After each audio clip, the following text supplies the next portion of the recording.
Iran में हालात और ज़्यादा गंभीर होते जा रहे हैं, जहां अमेरिका और इजराइल के संयुक्त हवाई हमलों में अब सीधे इंफ्रास्ट्रक्चर को निशाना बनाया गया है। ईरानी अधिकारियों के मुताबिक कौम के पास एक पुल और कशान में रेलवे लाइन वाले पुल पर हमला किया गया है, जिससे बड़ा नुकसान हुआ है।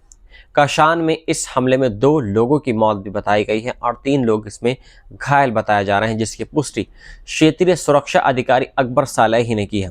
वहीं उत्तर ईरान में तब्रीज को तेहरान से जोड़ने वाला अहम हाईवे भी हमले के बाद बंद कर दिया गया है। बताया जा रहा है कि तब्रीज से करीब 90 किलोमीटर दूर एक ओवरपास ब्रिज को निशाना बनाया गया है। इस बीच कर्ज शहर में भी रेलवे ट्रैक पर हमला हुआ है, जहां ईरानियन रेड क्रिसेंट सोसाइटी के रेस्क्यू कर्मी घायलों को स्ट्रेचर पर ले जाते हुए देखे गए हैं। कुछ वीडियोस में ये हमले ऐसे समय में हो रहे हैं जब क्षेत्र में जंग लगातार फैल रही है और नागरिक ढांचे को निशाना बनाया जा रहा है। हालात और ज़्यादा खतरनाक होते जा रहे हैं।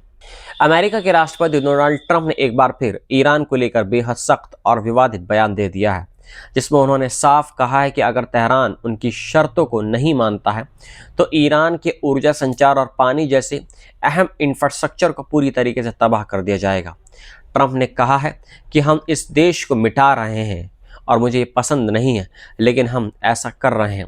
अगर उन्होंने हार नहीं मानी तो उनके पास न पुल बचेंगे, न बिजली घर और न कुछ भी नहीं। ये बयान उन्होंने व्हाइट हाउस के कार्यक्रम के दौरान दिया है, जहां उन्होंने ये भी दावा किया है कि ईरान ने पिछले 1 महीने में 45,000 लोगों को मार दिया है। हालांकि इस आंकड़े की किसी स्वतंत्र एजेंसी ने पुष्टि नहीं की है।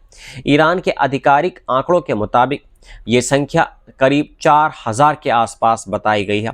इस बीच जेनेवा कन्वेंशंस के तहत नागरिकों की बुनियादी ज़रूरतों से जुड़े ढांचे जैसे पानी, बिजली और पुलों को निशाना बनाना युद्ध अपराध माना जाता है। लेकिन ट्रंप ने इस सवाल को खारिज करते हुए कहा है कि वे जानवर हैं और हम उन्हें रोकना चाहेंगे। उन्होंने ये भी दावा किया है कि ईरानी लोग आज़ादी के लिए बमबारी सुनना चाहते हैं। उधर आर्मेनिया में ईरान के राजदूत खलील शेरगुलामी ने ट्रंप के मैक्सिमलिस्ट रवैये को खारिज करते हुए कहा है कि अमेरिका ने पहले भी कूटनीति को धोखा दिया है, बातचीत को बीच में ही रोक दिया और जो बातचीत हो रही थी उसमें उन्होंने ईरान को धोखा दिया है और उन्होंने इसी बीच मिसाइल अटैक भी किया है। ईरान किसी अस्थायी युद्ध विराम के बजाय स्थायी समाधान चाहता है, जिसमें आक्रामकता खत्म हो, नुकसान की भरपाई हो और स्ट्रेट ऑफ हार्मोज में सुरक्षित व्यापार के लिए संयुक्त व्यवस्था बने। इस बीच पाकिस्तान की तरफ से एक नया प्रस्ताव इस्लामाबाद अकॉर्ड्स सामने आया है, जिसमें पहले सीज़फायर और फिर 15 से 20 दिनों में व्यापक समझौते की बात कही गई है। लेकिन ईरान ने फिलहाल किसी भी तरह के सीज़फायर को लेकर आपत्ति जताई है। ट्रंप ने कहा है, यहां तक बोल दिया है कि अगर उनके हाथ में होता तो वे ईरान का तेल सीधे अपने कब्जे में ले लेते और स्ट्रेट ऑफ हार्मूज पर भी अमेरिका का कंट्रोल होना चाहिए, क्योंकि उनके मुताबिक हम जीत चुके हैं। वहीं ज़मीन पर हालात बेहद बहुत तनावपूर्ण बन चुके हैं, जहां हार्मूज से गुजरने वाले जहाज़ों के लिए अब अलग अलग नियम लागू किए जा रहे हैं, जिसमें कुछ देशों को सुरक्षित रास्ता मिल रहा है, जबकि अमेरिका और इजराइल से जुड़े जहाज़ों को रोका जा रहा है, जिससे वैश्विक ऊर्जा संकट और भी गहरा सकता है। ईरान की राजधानी तेहरान में रात भर हुए हवाई हमलों ने हालात को और ज़्यादा गंभीर बना दिया है, जहां ईरानी सरकारी मीडिया के मुताबिक एक यहूदी उपासना स्थल रफ़ीनिया सिनागॉग तबाह हो गया है। बताया जा रहा है कि इस सिनागॉग में रखी सदियों पुरानी पवित्र तौराह की किताबें मलबे के नीचे दब गई हैं और उन्हें भारी नुकसान पहुंचा है। इस जानकारी की पुष्टि ईरानी संसद में यहूदी समुदाय के प्रतिनिधि हुमायून सामया नसफबादी ने की है। वहीं अमेरिका ने इस जंग को लेकर राजनीतिक टकराव भी तेज हो गया है, जहां हकीम जाफरीज ने कहा है कि डेमोक्रेट्स फिर से वोट लाने जा रहा है ताकि ईरान में सैन्य कार्रवाई को सीमित किया जा सके। उन्होंने चेतावनी दी है कि कांग्रेस को तुरंत कदम उठाना चाहिए ताकि डोनाल्ड ट्रंप की लापरवाह जंग को रोका जा सके और दुनिया को तीसरे विश्व युद्ध की ओर जाने से बचाया जा सके। उधर ईरान के अलग अलग शहरों में लोगों ने बड़े पैमाने पर प्रदर्शन शुरू कर दिए हैं, जहां लोग पुलों और बिजली घरों के चारों ओर मानव श्रृंखला बनाकर खड़े हो रहे हैं ताकि इन अहम ढांचों को बचाया जा सके। पश्चिमी शहर करमानशाह और उत्तरी क्षेत्र सैमनान में प्रदर्शनकारियों ने बैनर लेकर कहा है कि बिजली ढांचे पर हमला जंग का अपराध है और अमेरिका व इजराइल के खिलाफ नारे लगाए हैं। कई लोग ईरान के झंडे और मारे गए सुप्रीम लीडर की तस्वीरें लेकर सड़कों पर उतरे हैं। हालांकि ये साफ नहीं है कि ये प्रदर्शन खुद हो रहे हैं या सरकार के द्वारा आयोजित किए जा रहे हैं, लेकिन इतना जरूर तय है कि जंग अब सिर्फ सैन्य नहीं बल्कि सामाजिक और राजनीतिक स्तर पर भी तेज फैलती जा रही है।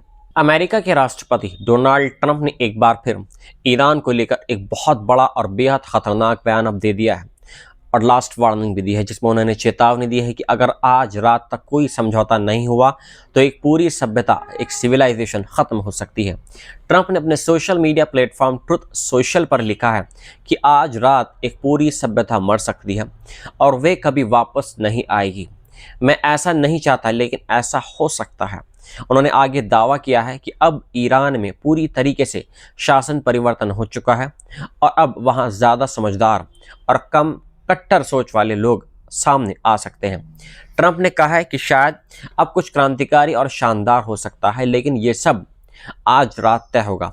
उन्होंने इस पल को दुनिया के इतिहास का सबसे अहम मोड़ बताया है और कहा है कि पिछले 47 सालों से चल रहे उगाही, भ्रष्टाचार और मौत के दौर का अंत हो सकता है। ट्रंप ने आखिर में ईरान की जनता के लिए दुआ करते हुए लिखा है कि ईरान के महान लोगों पर ऊपर वाले की कृपा हो। ये बयान ऐसे वक्त में आया है जब अमेरिका और ईरान के बीच तनाव चरम पर है और पूरी दुनिया की नज़रें आज रात होने वाले घटनाक्रम पर टिकी हुई हैं। ब्रिटेन की राजनीति में बड़ा विवाद खड़ा हो गया है, जहां प्रधानमंत्री कीर स्टारमर पर दबाव बढ़ता जा रहा है, क्योंकि उन्होंने साफ तौर पर ये नहीं कहा है कि अमेरिका को ईरान पर हमलों के लिए ब्रिटिश सैन्य अड्डों का इस्तेमाल करने की इजाज़त नहीं दी जाएगी। डाउनिंग स्ट्रीट ने इस मुद्दे पर सीधे जवाब देने से इनकार कर दिया है और कहा है कि वे अमेरिका की सैन्य गतिविधियों पर लगातार टिप्पणी नहीं करेंगे, लेकिन साथ ही ये भी कहा है कि पुराना समझौता अभी भी लागू है, जिसके तहत अमेरिकी सेना ब्रिटेन के बेस का इस्तेमाल क्षेत्र की सामूहिक रक्षा के लिए कर सकती है।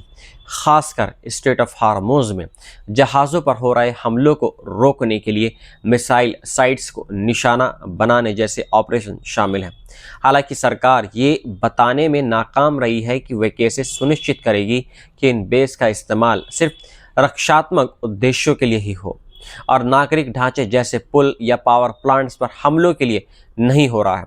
इस बीच लिबरल डेमोक्रेटिक नेता एड डेवे ने कड़ी चेतावनी देते हुए कहा है कि अगर सरकार ने साफ लाइन नहीं खींची तो ब्रिटिश ज़मीन का इस्तेमाल जंग के अपराधों के लिए हो सकता है, जिससे सरकार की नैतिक और कानूनी जिम्मेदारी तय होगी।